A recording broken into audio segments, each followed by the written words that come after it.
Arizona, Colorado, Indiana, Michigan, New Jersey, Tennessee, and Virginia. Listen up. WynnBET is now live in all these states, and the excitement of Wynn Las Vegas has finally landed in online sports betting and casino play. From boosted parlays to live in-game offs on every major sport, WynnBET gives you the tools to win. Sign up today for your risk-free $1,000 sports bet. Download the WynnBET app now or visit wynnbet.com to start winning.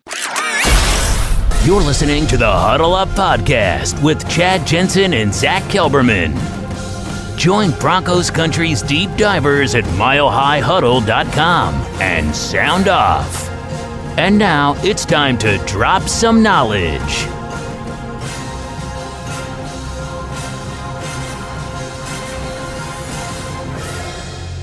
Welcome in, everybody. It is the Huddle Up Podcast, presented, as always, by Mile High Huddle, powered by Blue Wire Pods. And I'm your host, Chad Jensen. With me, my fellow football priest and the deputy editor of milehighhuddle.com, Zack Kelberman. Zack, we like two ships in the night.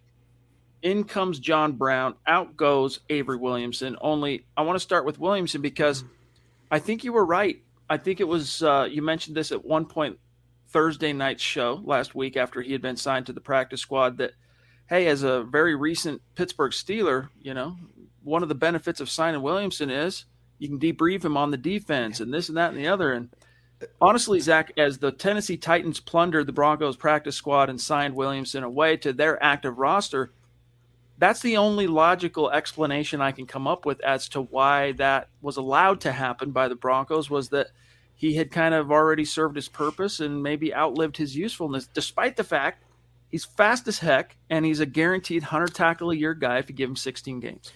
Well, that really served the Broncos well, didn't it, Chad, getting the former Steeler in the building against the Steelers' offense and defense? I read, though, that he requested his release, and him being on the practice squad, I think he took one look at Denver for 1 week and was like, peace, I'm out of here. I don't want to deal with the situation anymore. And he landed with a contender more so than the Broncos and the Titans, where he has a chance for playing time. He's on the active roster now. So I think this was less about the Broncos side and more about Williamson's side. Listen, I want to play for a better team that's going to actually play me, and the Broncos weren't doing that.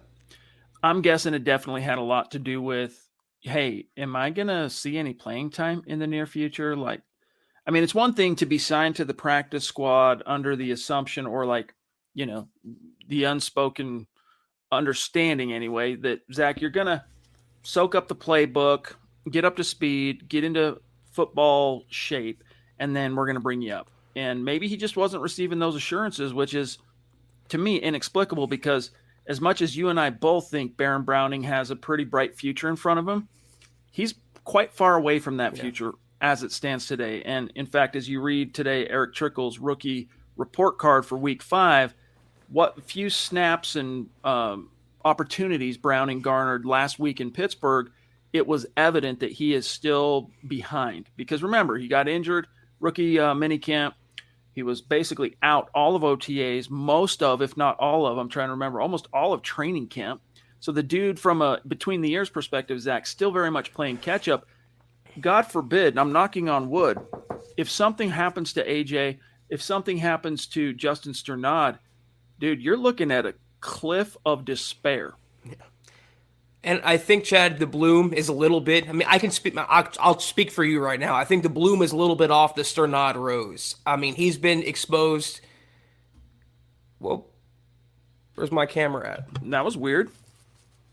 Can you hear me? We can hear you. We just can't see you. Okay, well, let me try to figure that out real quick. Hey, if you want... I feel like Wilson in Home Improvement. You can't see my face, so I can hear my voice.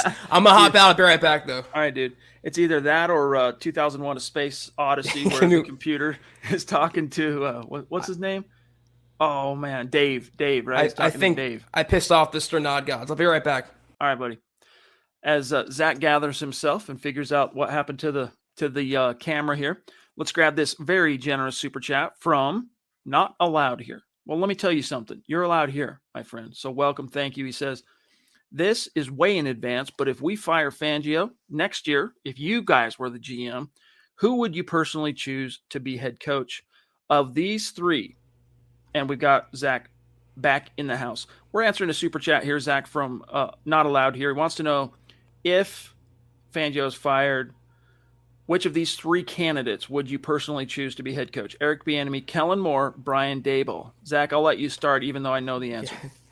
Listen up, Broncos country. TickPick should be your first choice to buy football tickets because they save fans money by never charging any service fees ever. TickPick is the exclusive ticketing partner for the Huddle Up podcast and the Blue Wire Network. Denver Broncos football is finally back, and there's no need to exhaust yourself searching all over the internet to find Broncos tickets anymore, because TickPick, that's TickPick, is the original no-fee ticket site and the only one you'll ever need as your go-to for all NFL tickets. TickPick got rid of all those awful service fees that the other ticket sites charge, which lets them guarantee the best prices on all of their NFL tickets. Don't believe it? If you can find better prices for the same seats on another ticket site, TickPick will give you 110% of the difference in the purchase price. That's right, guys. When we were searching for tickets for the MHH meet and greet for week 3 at home, Broncos versus Jets, TickPick had us locked down. So visit tickpick.com/huddle today and use the promo code HUDDLE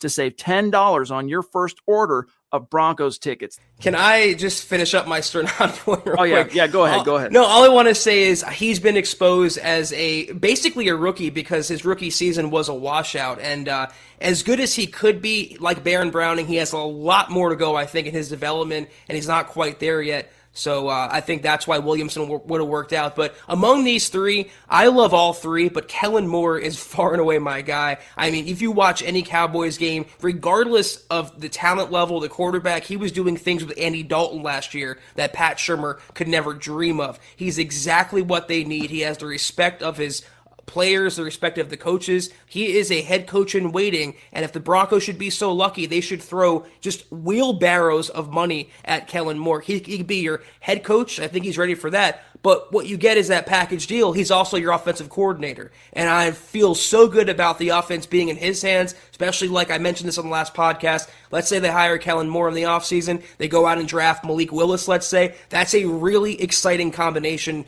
for a Broncos franchise, especially when you compare it to the fact they'd be coming off Teddy Bridgewater and Pat Shurmur. Wow, we just had two massive super chats and one very generous super chat hit. So let me just reply real quick, and then I'm going to grab Mark. Wow.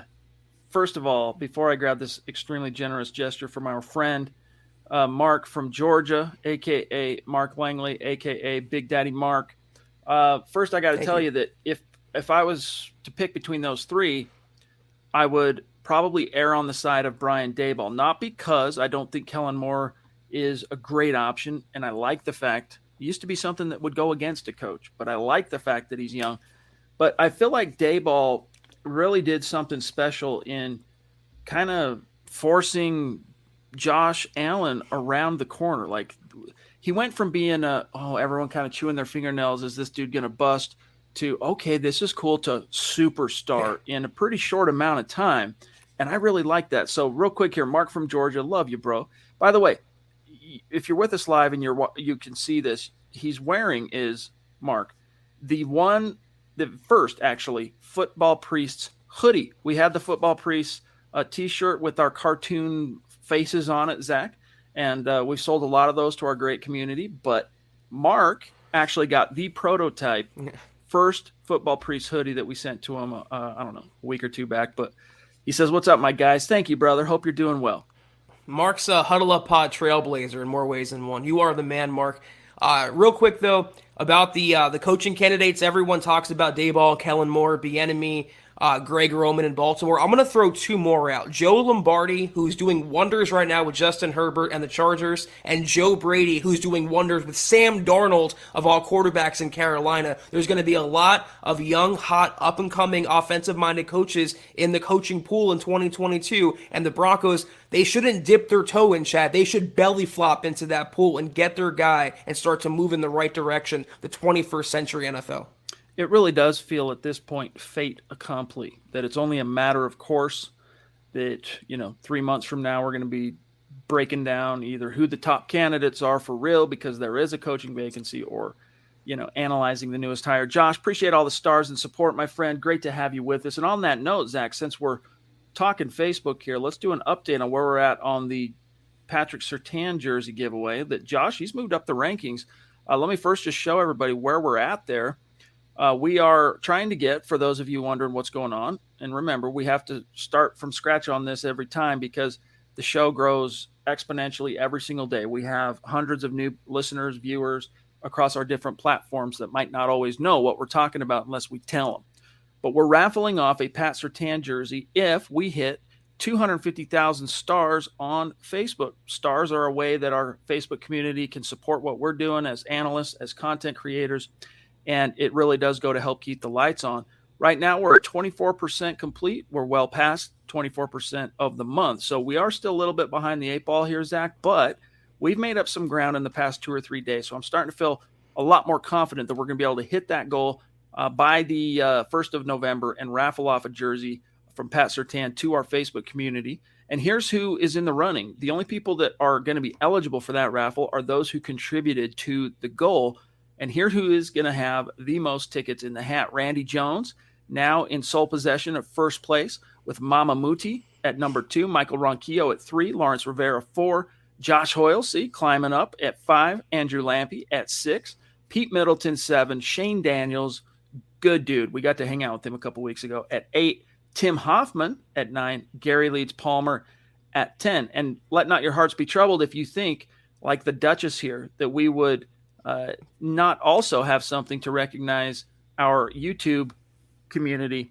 We're also going to raffle off the Pat Surtain jersey to the top 5 finishers on Super Chat in the month of October, but we're also going to raffle off some really cool stuff to each tier, breaking it down. After the top 5, we'll go the next 10, then the next 10, some cool giveaway stuff. So everybody on YouTube that are supporting us on Super Chat is in the running. But here, first of all, let me show you the top 5 as it stands. Michaela at 1, Chris Hernandez at 2, Mark Langley at 3, and that's only going to be climbing tonight. Zeus at 4, the Queen at 5. All right, that's your top 5 as it stands today. But look at these risers, okay? You have Ron Dubb rising up. In the Shop with Willie has risen. Damian Clark Warren, Aaron Peluso, Tony D.A. Dubb, another great superstar, Zach, we got to meet in Denver. Vincent Pulowski, Malcolm Brown, Christian, a.k.a. a team. Is it Jokic or Jokic? I can never remember, dude, because I don't watch NBA. It sounds ridiculous, but either way, good job, you guys. We appreciate you. Michaela. Thank you. You're the bomb. What more can be said other than thank you? You are the bomb.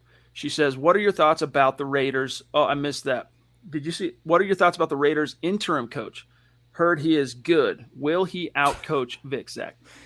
Rich Bisaccia, he's a very well-respected guy. I believe he's the special teams coordinator for the Raiders. I'm surprised they didn't go with an offensive or defensive coordinator, but I think he's what the Raiders need right now, which is a stable guy who has the pulse of the locker room. He's respected around the NFL. I don't know that he can outcoach. I mean, it's not tough to outcoach Fangio, but that's a big assignment for him. Going to Denver in his first game, taking over a team in absolute turmoil right now, who's coming off a 2-game losing streak. This is a pivot point for the Raiders as well as the Broncos in that they're either going to rally around the Gruden resignation or they're going to further implode from it. And if Bisaccia is as good as his peers say he is, then I think the Raiders can put up a chance. But like I put on Twitter, chat, if the Broncos coming off 2 straight curb stompings, returning home, if they can't beat a hated rival whose head coach just resigned in disgrace, they have just ended. The Vince Carter, it's over gift. That's what it is for the Broncos season. So they should be able to win this game, but I would never put anyone, including you, Michaela, past the ability of outcoaching Vic Fangio or anyone on the Broncos coaching staff. For what it's worth, and Zeus, love you, bro. I see Thank you. 2 from Zeus. 2 very generous super chats. Love you, bro. You the man. Hope you're doing well. I've been meaning to actually reach out to you and see if, as you can see on the screen here, very generous, is the first face etched in the MHH Thank Superstar you, Mount Rushmore, Stu McPeak. But I've been meaning to ask you, with all these weird Southwest cancellations and whatnot, if what you've heard on the ground, I know you don't work for Southwest, but you're in that business. So one of these, I'll reach out to you. But it ain't the weather. I'll tell you that. I don't think so. It doesn't really appear to be. But anyway, that's neither here nor there. Now, back to the point of this Rich Bisaccia. Bisaccia, pardon me. It is a little bit of a head scratcher till you realize, though, he was the team's assistant head coach. So even though he's the special teams coordinator, when push came to shove and Mike Mayock and the owner, Mark Davis, thought who's going to pass, take the baton, who can handle the, management of the team as a head coach, they went to him as the assistant guy. But Zach, here's why I think, and then we'll grab Antonio. Here's why I think the Broncos are going to win this game. All right. It's not even so much, Zach, because the Raiders are in turmoil. They're reeling. It's not even so much that. It is that Mike Shanahan is being enshrined in the Ring of Fame this week. And Mike Shanahan and his connection to the Raiders and how much of a burr under the late Al Davis's saddle he was after Al Davis essentially screwed him out of hundreds of thousands, if not millions of dollars when he temporarily took the Raiders head coaching job back in the day, and Davis stiffed him on money. Mike made it his business to take it to the Raiders each and every time the Broncos drew him on the schedule, which of course was twice a year. So it would seriously aggrieve the football gods if on the day you're celebrating the enshrinement of Mike Shanahan, if that's what you would call it, into the Ring of Fame, that you would fall not only to the Raiders, but to a Raiders team in utter disgrace and turmoil. Then yeah, you've not only got a problem here, but it's DEFCON 1, time to call the curtains on this whole ball of wax. But that's why I think the Broncos find a way to win this one. I mean, how many times have we said the last couple of years, Mike Shanahan ain't walking through that door? Well, this time he actually is. And it's another rallying point for the Broncos. They shouldn't need any more motivation other than they've been utterly embarrassed 2 weeks in a row, and their hated rivals are coming into their home for the first meeting of the season. And don't forget, the Raiders swept the Broncos last year. You think they'd be fired up from that and passionate about that. But once again, you can't put it past Vic Fangio for his team to come out flat like you saw against Pittsburgh. And I wouldn't be surprised if the opposite is true for the Raiders. They come out with urine and vinegar against their hated rival and have a lot of passion and get up for this game. By the way, I'm told I flashed the wrong sheet for the Superstar rankings. This is the correct sheet. My bad. Okay, Michaela is at number 1. She was number 1 before. Naj was number 2, dropped to 3 because the Queen jumped to number 2 from 12. Shane Daniels in the top 5, chilling at 4. BG, as we lovingly call him, Brian Greenfield, at 5, dropping from 3. And here's the risers and fallers. You can kind of see how it's shaken out there. But anyway, my apologies for flashing the wrong screen there. Antonio, thank you for being a patient boy. Great to have you with us. He says, it hurts not seeing Noah Fant involved in the scheme. I just want an electric offense because we haven't seen one from the Broncos since 2013. Hashtag Broncos Country. Zach, it was a prime topic of discussion today at Dove Valley in terms of Fangio addressing it. Teddy Bridgewater addressing it. Long story short, the hue and cry from the fans and media about Noah Fant's freaking disappearance in this offense, it's either going to be, Zach, a wild overcorrection, whereas Teddy Bridgewater says he gets 12, 13, 14 targets or something, or it's going to continue because, it's a symptom of an underlying greater issue, which is Pat Shurmur as a tactician and X's and O's artist. But I do think you'll see Noah Fant be a little bit more productive this week. I mean, if you want electric, Antonio, I hate to disappoint. I think you're going to have to wait at least until next year. We all want the Super Soaker, but we're getting the water pistol for the Broncos offense. And the thing about Noah Fant, if he gets 15, 20 targets, you know what? Good. Throw him the freaking football. Don't throw Deontay Spencer a fade route with the game on the line. Throw that up to Noah Fant, who can be a perennial Pro Bowl player if given the opportunity. But what do the Broncos do instead? They have him one-on-one on an island blocking TJ Watt. They don't throw him the ball, but they'll put him one-on-one against one of the best edge rushers in the entire game. So I would love for him to get more involved, and I think maybe Teddy's, now he's returning from the concussion, a week removed from that. Maybe they'll make it a point, like they did against with the running game. At least early on in the game, they overcompensated with Javonte Williams, Melvin Gordon. They hammered the ball. That, of course, disappeared as Pat Shurmur always kind of shrivels up in the moment of adversity, but I hope Fant gets his opportunity. He's a great player. I want to see him blossom. Gary Leeds Palmer, thank you for the stars, my brother. He says, good evening, Broncos country and priests. Great to have you, bro. We got Mr. Stu Meat in the house. He has returned his YouTube handle back to the closer, anyway, approximation that it once was, which was just Stu Meat. Now it's Mr. Stu Meat. Thank you for that super sticker, bro. We got Doug Reichel. Am I Reichel? Reichel? Reichel. I'm going to say Reichel. With some stars and some serious stars, by the way. 830 stars, man. Appreciate that, Doug. You the man. If you have any topics you want us to get to, put it in the chat. That's a cool cat, too. Shane, dude, flexing out on both lists in the top. This is a ride or die shotgun type member of our community, and it was fun hanging with him. Hamler. I'm just going to walk in after this, sit down to dinner with my family, and when I sit down, I'm just going to go, Hamler. And my wife's going to be like, say, huh? Hamler.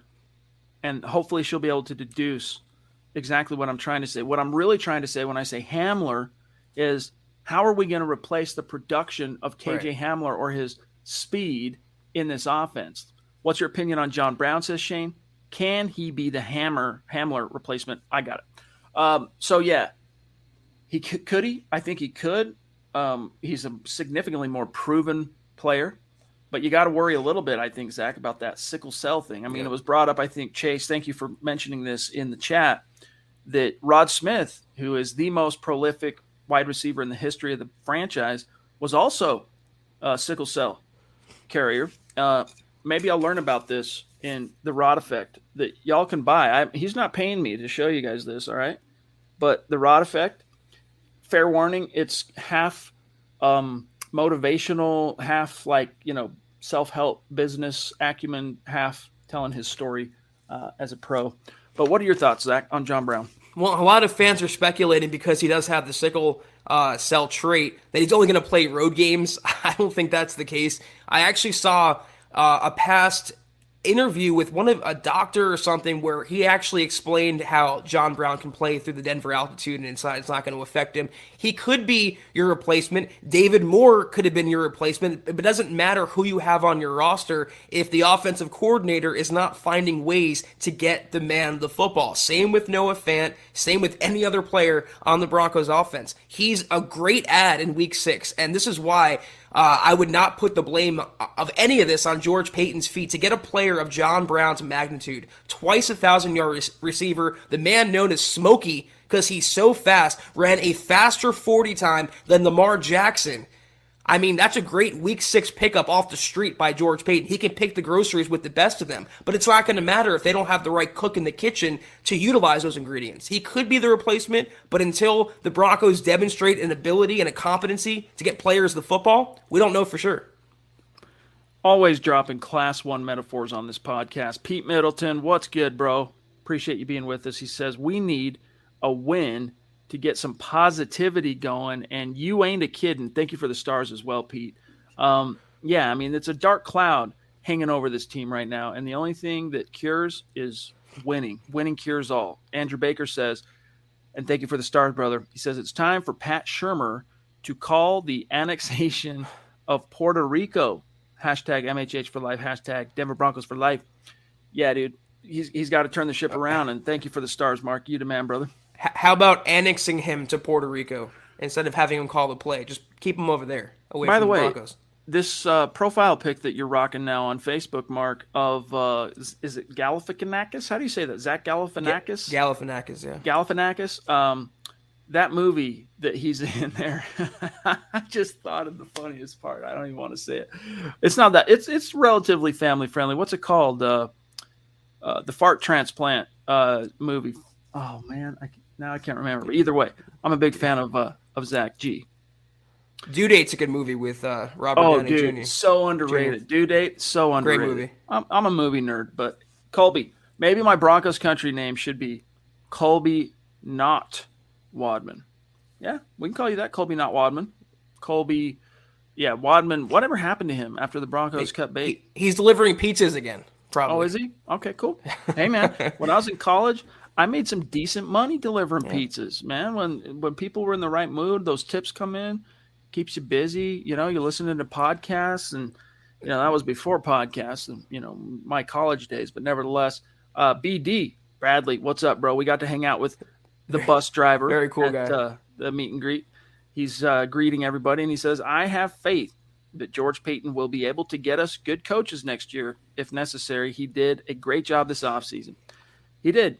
He really did. The only thing you can really – we still are always going to wonder about the Philip Lindsay thing, but the only thing you could really pick nits on, Zach, is his decision at pick 9 in the draft.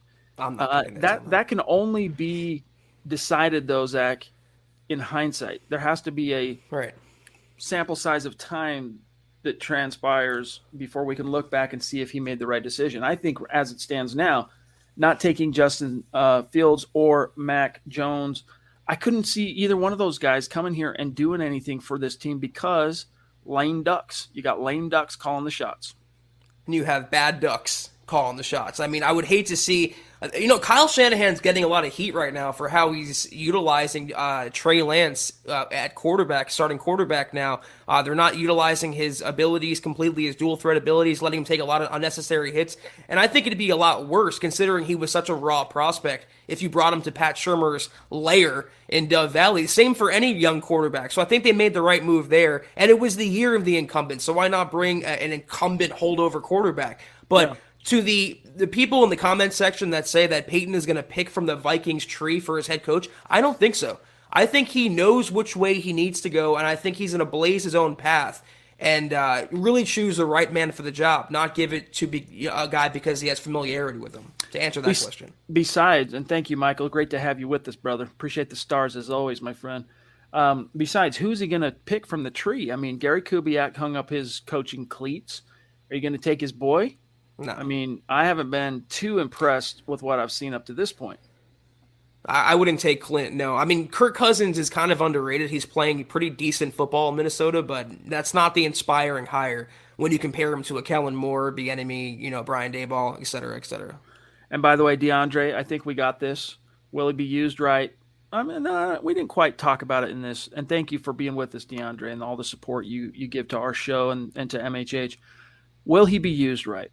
Look, the cool thing about John Brown, in my estimation, Zach, is, as I said, he's you could argue he's suddenly already, at least as it relates to the NFL, this team's most accomplished wide receiver. He's certainly the one with the most, years in the league. A pair of 1,000-yard receiving seasons. Cortland's got one. He's got two, and he's been in the league, 5. Was it 14? When did he come into the league? You did the piece. Anyway, it doesn't 14. matter.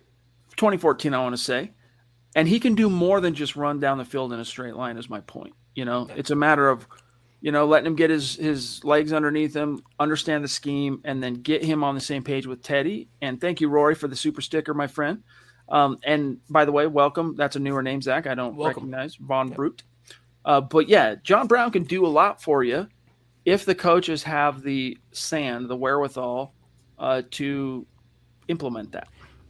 I was thinking about before, though, we had the same kind of question about KJ Hamler, and I was just thinking, what was Pat Shurmur doing with KJ Hamler? I mean, let alone his replacement. He was being underutilized as well. We were still screaming for more jet sweeps and getting the ball in his hands, and they took some deep shots in the preseason toward him, and you saw it in the Vikings game with Drew Lock, but they went away from it, and they're treating him like an outside possession guy, not a speed demon. So until, again, that mindset changes, and if it ever does, with Pat Shurmur knowing to get his guys the football and when, we can't put any prediction or pin in John Brown's projected stats. Dylan, appreciate you, brother. Another great member of our community, helps out as a moderator that we got to hang out with at the meet and greet. Yep. I can't wait to do that again, by the way, because not only was it just great to meet so many of you, but we learned how to make it even better next time. By doing it one time, we're like, all right, this is cool. We learned, continue to do this. Maybe don't do that. Do more of this, less of that. It's going to be so cool. And next year, we're going to do it definitely more than once. Probably not again this year, but next year we are going to schedule multiple meet and greets at the stadium. It's going to be a gas. So he says, though, does Dylan, the play calling limits all QBs who dare enter.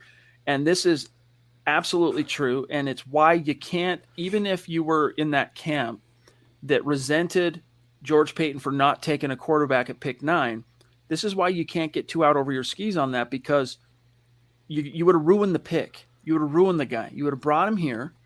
Pat Shurmur. Look, I still have faith in Mike Shula to a point, like in terms of like pointing the finger. Who are the perpetrators? Who is most complicit in the way this offense is shaken out in 2020 and 2021? I point to Pat Shurmur. Mike Shula, I mean, he's the guy that takes marching orders. He's not calling plays. His job is to teach and coach the quarterbacks. And, I guess you could argue whether or not he's done a good enough job there, but Pat Shurmur, would you really have entrusted a top 10 quarterback to a coordinator? If you really want to know the answer, why George Payton? Oh, we lost Zach Scammer again. Nope, now he's back.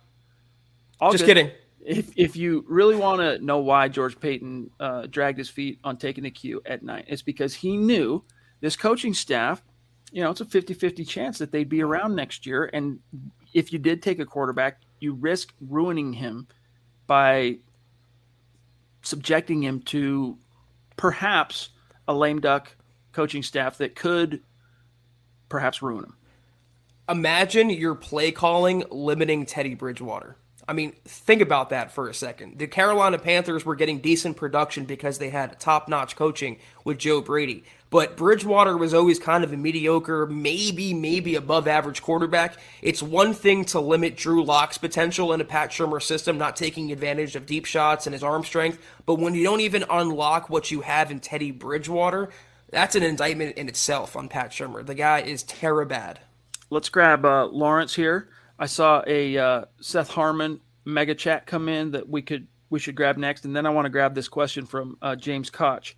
So Lawrence, thank you for the stars, brother. He says, "Hey, what's up, guys? Do you think we should take the chance now and cut our losses and actually go and seek out somebody for coach, or should we wait till the season's over and see what's around then, but compete with other teams for someone?"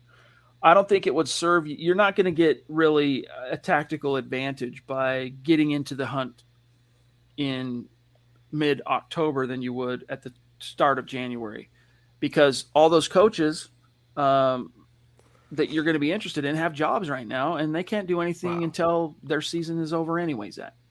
Look at this Seth bomb we got here, though, Chad. It's crazy. Seth Harmon, 99.99. Thank you so much. It literally, like, I lost focus on what the last comment was. But yeah, I think the Broncos are going to ride it out right now. They can't hire someone anyway, and they're still 3-2. A lot of season left to go. I think it's still premature to talk about that. But Seth, man, thank you so much. He goes, "How do you guys feel about Callahan this year? I haven't heard his name a lot. Should they resign him?"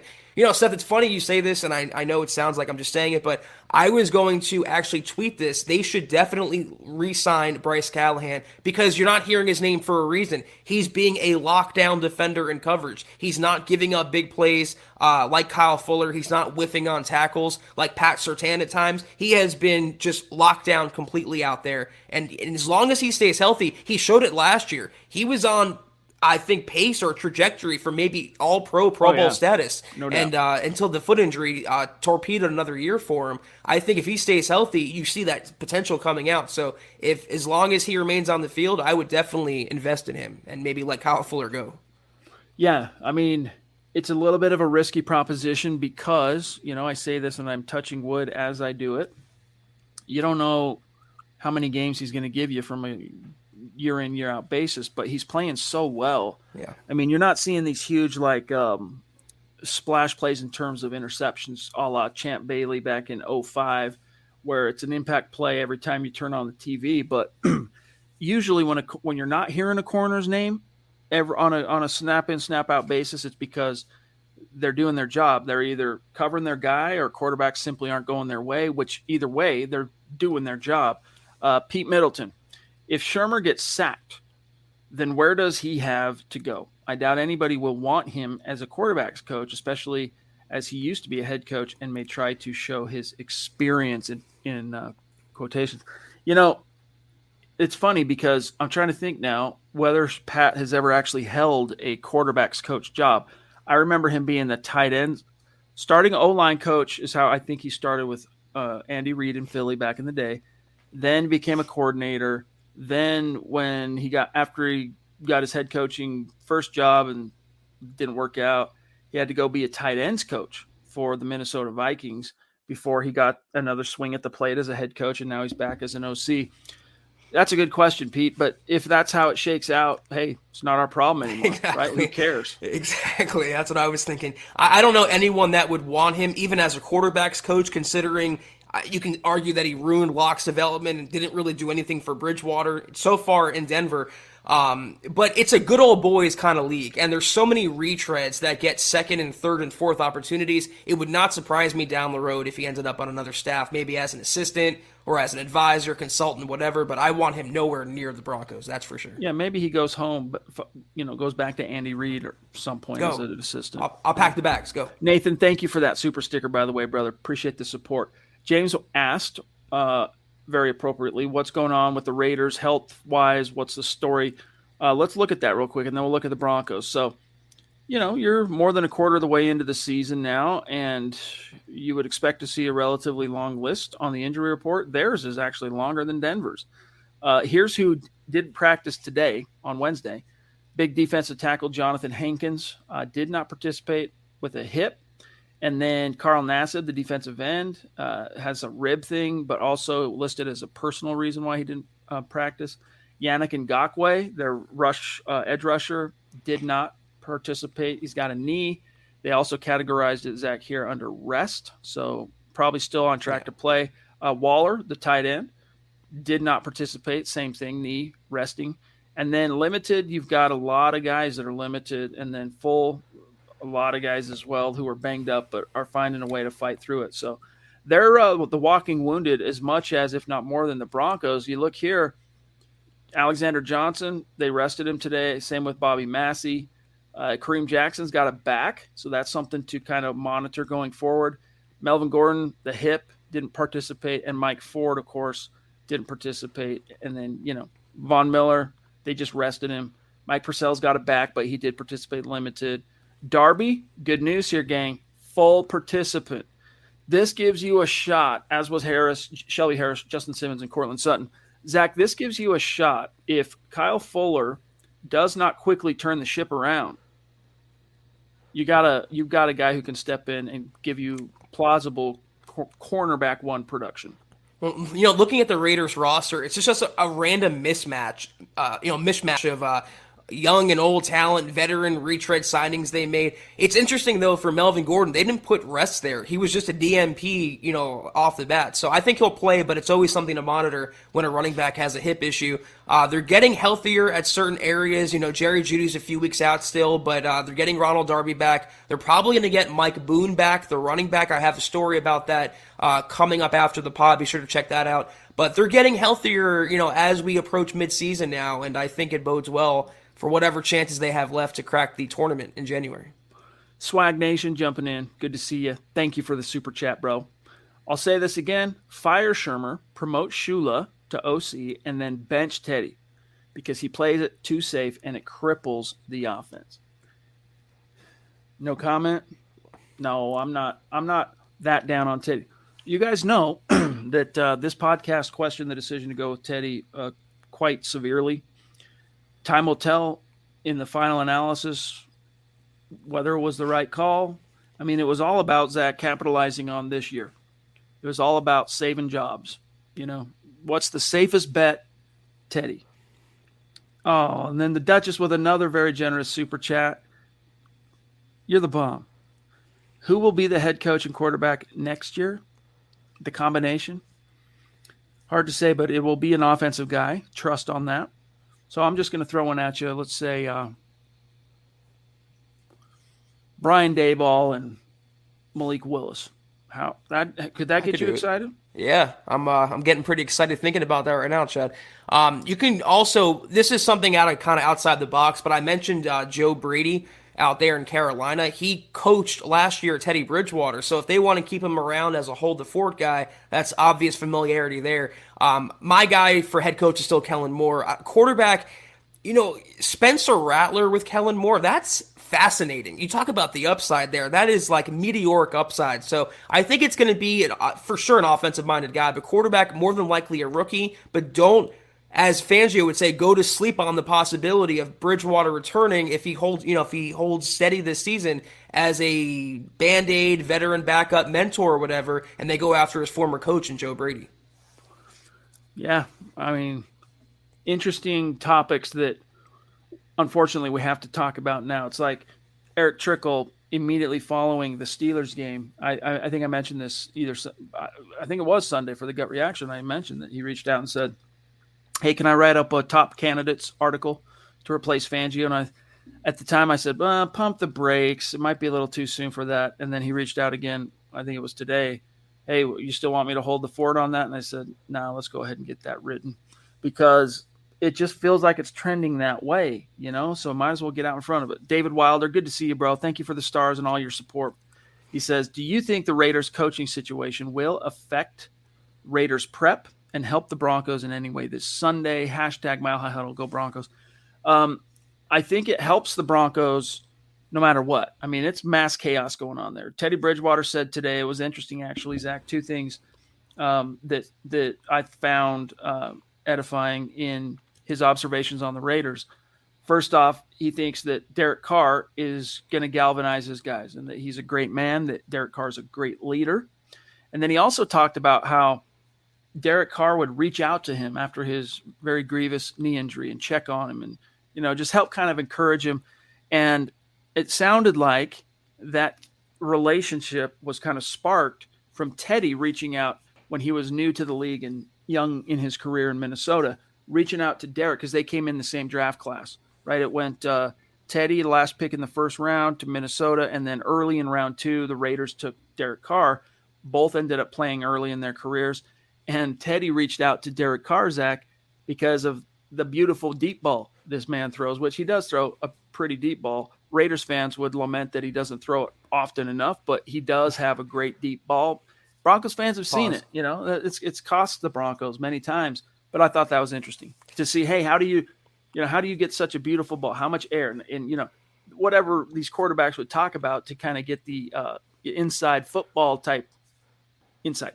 Whoa, we talking PSI and footballs now, Chad? Where's Tom Brady at when you need him? The thing about this game with the Raiders, it's like I said earlier, it's a pivot point for both teams. I think they're either going to rally around the turmoil and the sudden resignation of John Gruden, and they're going to use that as self-inner motivation against their hated rival, or they're going to further crumble. I don't really see the latter happening under Rich Bisaccia. I think they're going to fight pretty hard, and I also don't think he was as despised in the Raiders locker room, Gruden was, as a lot of the media would want you to believe. We haven't really heard any current Raider come out and just trash Gruden for anything he did during his time there and on the field as a coach, obviously. But it's a pivot point for both teams for sure, and both seasons are kind of on the line. They're coming off both 2-game losing streaks. It's a pretty monumental game when you talk about the momentum of the season, and also, it doesn't really matter how the Raiders play. If the Broncos come out flat and shoot themselves in their own foot, it's not going to matter anyway. So the Broncos have to worry about the Broncos, but if they can't take down this Raiders team days after their head coach resigns, they don't deserve to go to the playoffs. Point blank. Well said. James, what's going on, buddy? Appreciate the stars. In fact, on this topic, before we grab James's actual topic and question here, here's just an update on where things stand tonight on Stars. Shane Daniels is at the top with Doug Reichel at 2. Josh Hoyle, Michael Ronquillo, Mike Reno. Thank you, Mike. Both Mikes. Mark Johnson right there. Andrew Lampy, Pete Middleton, Colby C. Collier, Andrew Baker, Gary Leeds Palmer, and Lawrence Rivera. Love you guys. Appreciate those stars. It's supporting the cause. Trust. James Grossman says, "Hey, fellas, love the relentless stream of Broncos content you keep sending our way. Keep it up." So, with Kyle Fuller's performance on the decline, do you think Michael Ojemudia gets more of a chance to redeem himself? Well, he has to come off injured reserve, first off. Once that happens, and I think it will happen at some point this season, I don't know how much it really has. As long as, Darby stays healthy, you've got, if you have to sit Kyle Fuller down, Zach, you've got a pretty still healthy, serious trio in Surtain, Callahan, and Darby. So I don't know how much it would really help Michael O this year, but you never know. But what would it say if that would be the case? They'd be sitting down a $10 million a year player in Kyle Fuller for a third-round pick who wasn't exactly overwhelmingly great as a rookie. I know Fangio should play the best players, but I'm kind of right there with you. I don't think Fuller is going to return next year, and I think he'll be healthy, hopefully Michael O. This was maybe a washout season for him. He's still part of the plans, but in terms of him swooping up the depth chart and replacing a player making that much money, I don't see it happening right away, but hey, stranger things have happened. Raul, thank you, buddy. Appreciate the support on Facebook. Michael says, hey, want to say thanks to Broncos Country for yesterday's birthday wishes. Means a lot to me. Go Broncos. That's right. I'm glad you bring that up, Michael. I spaced it because watching the Building the Broncos stream, I saw that it was your birthday. Happy belated birthday. Happy birthday. From your football priest. Yep. Love you, bro. Appreciate everything you do for us. Hope it was a good day. Tony D.A. Dub in the house. Got a chance to meet him a couple weeks back, which was really cool. Oh, so brief, but very cool. He says, Pat Shurmur is not only bad, he is stubborn. Having a banged-up wide receiver room, you still want to throw deep on first down and not utilize the talented tight ends we have? Or is it the organization in general just being old and stubborn? I think that's part of it, but see, that's why he's here anyway, because he's a symptom of the Fangio virus, for lack of a better term. All right. It's maybe not a great metaphor here, but he was a symptom of the Fangio virus, which sprung off, the Elway bug, if you want to call it that, where it's just old school, out of date. Zach, I'll let you use your rubbing sticks together, right? That whole time to get into the 21st century of the NFL, boys and girls, and Pat Shurmur ain't it. Vic Fangio ain't it. 37 or 35 years, 36 years in the league before he was hired to be the Denver Broncos head coach. So, yeah, you need a infusion of youth from a vision perspective, from a juice perspective, from, just the way the league is trending perspective. And Pat Shurmur, not it. Mike Shula, not it. Et al. I was going to say to a previous comment about Bridgewater getting some blame, I don't think Bridgewater even cracks the top 5 for week 5 and who should be assigned blame. Let me say this, though, kind of ties to this question as well. You can't have both. You can't have a middle-of-the-pack quarterback with maybe average arm strength and average physical talent and have a coordinator so stuck in the mud and stuck in 1985 like Pat Shurmur. You can have one or the other, but not both. You can't have a 60-year-old defensive-minded, stubborn old man yelling at clouds as your head coach and having a 59-year-old guy yelling at the clouds right next to him, joining him at Bingo Hall, Chad, for the early bird special, as we mentioned. So it's really one or the other, and it's an organizational issue, and I think maybe Elway overcompensated by having the younger guy in Vance Joseph, so we went with an older guy who he felt he was more on his level. But the bigger issue was when Fangio fired the one young guy, the up-and-coming riser, who finally put his finger to the wind and felt the way it was blowing in Rich Scangarello and replaced him with the guy who rolled the offense back to at least 2 decades ago. So yeah, it's an organizational issue, but when you have the head coach of the offense, when that stubborn 60-year-old defensive-minded head coach yelling at clouds gives full autonomy to the 59-year-old Chad, and he's the head coach of the offense, and when the head coach doesn't watch the offense on the field, that's where the problem lies. He has full control of the offense, and it's bad control right now. The Broncos have Clint Eastwood from El Camino running the team. Now, don't get me wrong. I'm a fan of Clint Eastwood, the actor and the movies he makes. He's phenomenal, but you got an old man running the show, and it's not working out so well. Simon, what's good, dude? Up in Canada, one of our great superstars, and there are so many of them that prove Broncos country. It's not a geographic location, baby. It's a state of being. It's wherever you are. Simon's up there in Canada, and it's getting cold up there from what I hear. Hello, all. What are your thoughts on Byron Leftwich for offensive coordinator? The boys on Broncos for Breakfast were speaking on this, and I wanted your perspective. Denver Broncos for life. What's your thoughts on old Lefty coming in? The man who was once so gritty that he had played on a broken leg at Marshall, and his O-lineman freaking carried him down the field on a final drive. Epic. If I remember right. Legendary. Didn't quite work out as a first-round pick of the Jacksonville Jaguars as a quarterback, but yeah, he's a legendary figure. He wasn't the worst quarterback. I mean, he didn't obviously achieve superstar status, but he can throw the ball around a little bit. He's another head coaching candidate. I don't think he would settle for an offensive coordinator job. I think he's ready to lead a team because that's the way the NFL goes. You hire the younger guy with upside, not the older guy with just a floor remaining. So if they want to look to Leftwich, it would be as a head coaching candidate, as far as I'm concerned, not an offensive coordinator role that he already has. Why would he give up being with Brady, in Tampa Bay and not just, aim for something higher as a head coach? But it's only going to help his resume, not only the fact that he, contributed to a big win for Tampa Bay last year, but that he's, through osmosis, been able to, spend some time with Tom Brady. I mean, that's going to help him when his time comes and he wants to start interviewing for those jobs. And Arians, too. Yeah, exactly. And I wouldn't be opposed to him as a candidate. I would definitely look at him if he's Same. in the running. If he wants to be a head coach, he might not want to be. Pete, it's really weird because based on the back end of what we can see on Facebook, I just checked and it still shows only the 1-800. He says Doug sent 2 800+ stars and 1 2,000. So more than 3,600 in total, helping us get to our goal.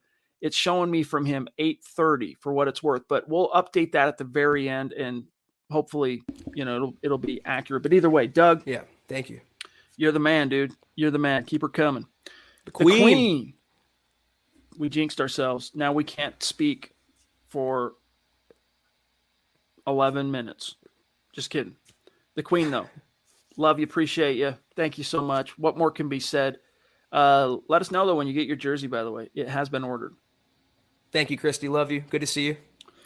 Yes, indeed. All right. We are 49 minutes. We're running out of time here. So let's grab Nathan with not a super sticker as was his first. Now it's a super chat. Thank you, Nathan. He says, do you think coaching candidates would view the Broncos job, and then in parentheses, unsure ownership, questions at quarterback of the future, more favorably than, say, the Raiders job as far as stability, ownership, stability, and quarterback?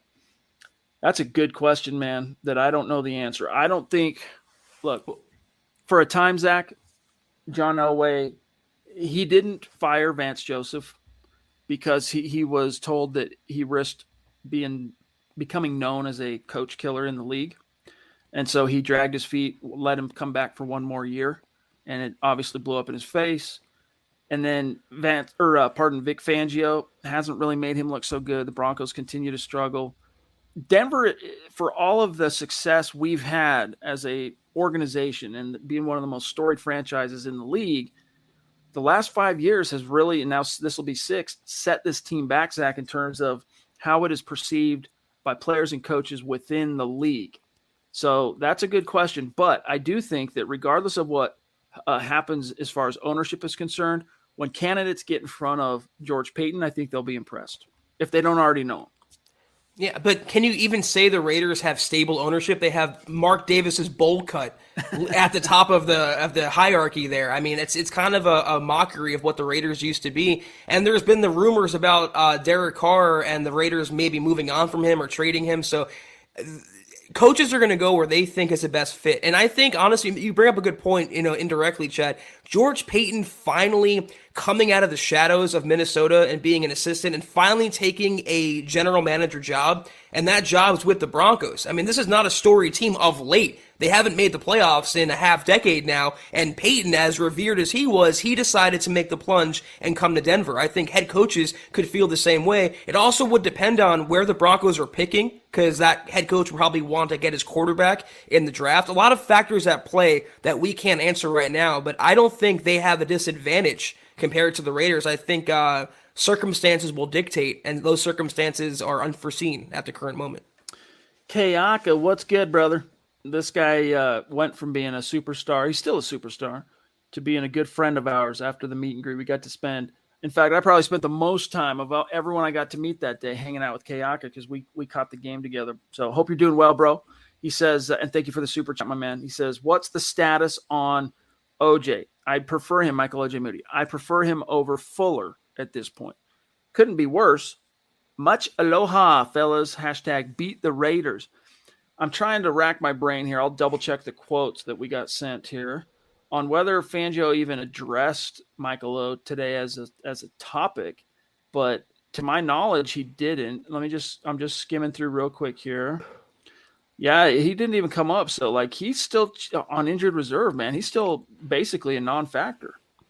I mean, I think they're excited to get back Ronald Darby, who can be the cornerback one. I think they're excited about the development of Pat Surtain. I think, obviously, Bryce Callahan is playing at a really high level right now. So you have three cornerbacks who you feel confident in. And if Kyle Fuller can never get it turned around, you don't need Michael Ojemudia. And I think, as you kind of pointed out there, where the organization stands right now, they're not as high on him as the fans want them to be, it seems like.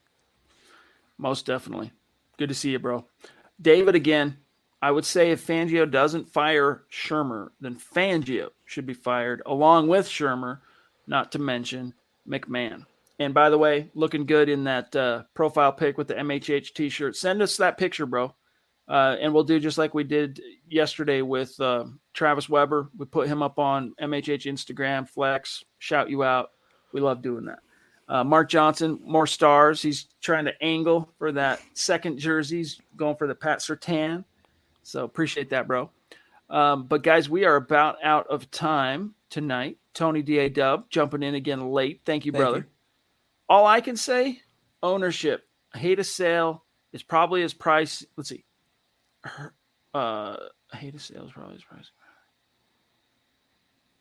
Zach, I need your syntax interpretation on this. I know it's autocorrect probably for him, but talking about prices being high for everything from tickets to parking, etc. I think he's saying he would hate to see that play out, but it's needed to turn this thing around. Having a sale of the team and having a stable owner. I mean, everything, if it's attached to an NFL franchise, everything is pricey, man. But I think Denver is, when you look at some of those extenuating factors, as you say, like the parking. I mean, buying a little Von Miller doll that I did to bring back for my little infant son who loves this little Von Miller doll, by the way, because he's fuzzy and soft. He loves playing with that thing. But everything is outsized. The Broncos, because even in the depths of just really bad perennial slump, unprecedented since the 60s for this franchise, this is a club that can still live high on the hog. And because it sells out all of its tickets every year, right? The Broncos are still the hottest ticket in town when it comes to Denver. And as such, Zach, they can still kind of write their own checks and charge the prices that they want, and people will pay it. So that doesn't really change, I think, Tony. At a certain point, a lot of that's out of the Broncos' hands in terms of certain pricing. But for the most part, that doesn't change unless the people want it to change. And in order for people to want it to change, they got to stop going to the games. They got to stop buying the merchandise. Right. They got to stop going to the tailgate. And I'm not advocating for anyone to do that, by the way. I'm not saying go do that, send a message. I am not saying that. I just don't think that's going to happen. Broncos fans are just, we live and die on the team. And, I mean, imagine it, even as bad as it's been, Zach, 5 and a quarter seasons in a row now where it's just been crappy. Imagine getting through a calendar year without being able to talk about and see the Broncos. And, this is what people like us, what we live for. We saw it firsthand, too, at the Jets game, Chad. I mean, you can talk about the Broncos not having an owner, not making the playoffs in many years, but Broncos country is the best, and they always show out, and they'll always go to the games. They'll always buy the merchandise because they're so invested and they're so passionate about this team. On a macro level, though, I don't ever put too much stock in ownership as the reason why a team does or doesn't do well. If you have the right coaches, if you have the right players, it doesn't matter if your owner is Daniel Snyder. If it doesn't matter if your owner are the fans, like in the Packers case. If you have the right people in place below that level, you can have sustainable success. Look at Washington. They made the playoffs last year, and Daniel Snyder is their owner. So it'd be nice to finally put that situation to bed. But I think the bigger issue, the more pressing issue, is getting the right coaches in the building and then going from there. All right, guys, last one, and then we got to go from Naj, the life of the party. Mr. ashotoflife.com, Naj Altaf in the house. He's like Nas Altif from Fast and the Furious. Exactly. He says, hey, bros, the Broncos have gone 24 games without an opening drive touchdown. This has to be some of the worst ineptitude of scripting opening plays by an offensive coordinator. What do you feel Shurmur must do to change this? I know it's what makes it all the more ironic, Naj, is that Shurmur, as a West Coast offense guy, he's one of those that scripts the first 18. What needs to change? I don't know, man. It's everything from the freaking execution to the Whoa. X's and O's. Oh, snap. We've had multiple meet and greet superstars show out here tonight. Dale being one of them. Thank you so much. We got to hang out with and meet Dale and his awesome wife Gretchen at the game. And I know he treated Eric and Lance to a nice view of the game in the stadium as well. So DW96734, love you, bro. His message is Shermer does not have the chops this year. It's not over. Yeah. So I guess the question on that front, as we segue, well, first of all, Zach, what's your answer to Naj on the topic of how do you turn the ship around from a coaching perspective to score touchdowns on opening drives? Pat Shurmur should resign. That would turn it around immediately. He should get out of the way. Just play to your team's strengths. And play to your opponent's weaknesses. It's really not that hard. If you have a running back averaging over 6 yards a carry, give him the ball near the goal line. If a player like Tim Patrick catches literally everything thrown to him, throw him up the ball in the red zone. This really isn't rocket science, Chad, but Pat Shurmur and the Broncos make it so much harder than it has to be. Play to your team's strengths, play with tempo, play with some pace, play with some, God forbid, creativity, and you would find a night and day difference immediately on offense.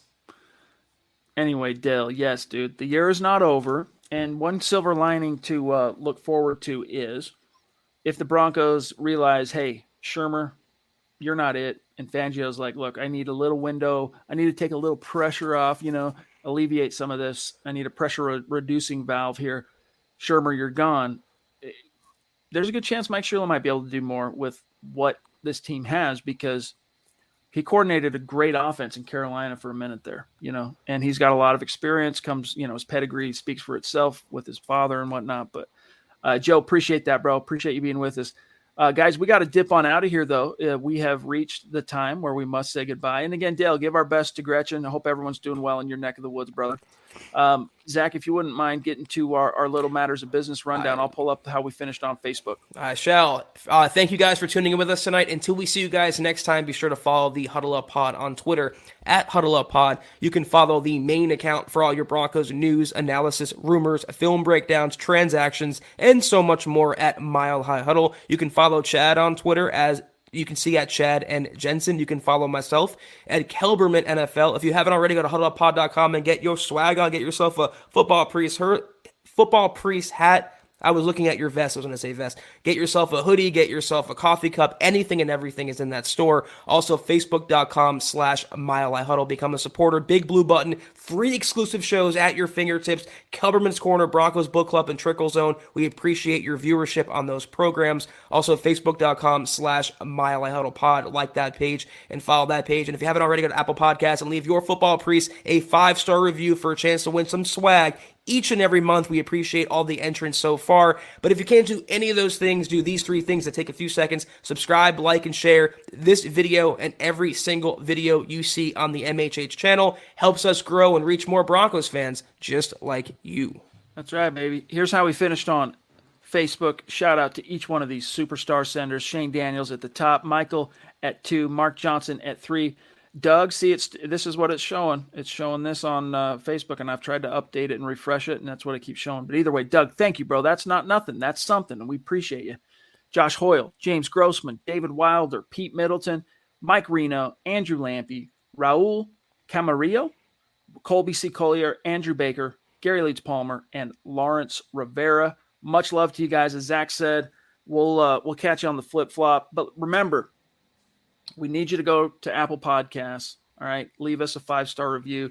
You get a little something back in the form of the chance to win some swag. We're going to do a drawing, and just like we did last month, send out a little piece of swag. I think it was Colby who won the swag from last month. That is going out tomorrow, by the way, Colby. So look for that. First of next week is probably when you'll be getting it. But thanks. Subscribe, like, share. Love you guys. And Zach, sign us off, bro. We'll see you tomorrow, gang. Tomorrow night, 6 o'clock Mountain, 8 o'clock Eastern, Mile High Mailbag will get you guys ready for the upcoming matchup versus the Oakland Raiders, Las Vegas Raiders. And tomorrow morning, check out Broncos for breakfast if you haven't already. Set your calendars and reminders for that. But until we see you guys next time, take care. And as always, Go Broncos. You've been listening to the Huddle Up Podcast. Join Broncos Country's deep divers at milehighhuddle.com to keep the conversation going.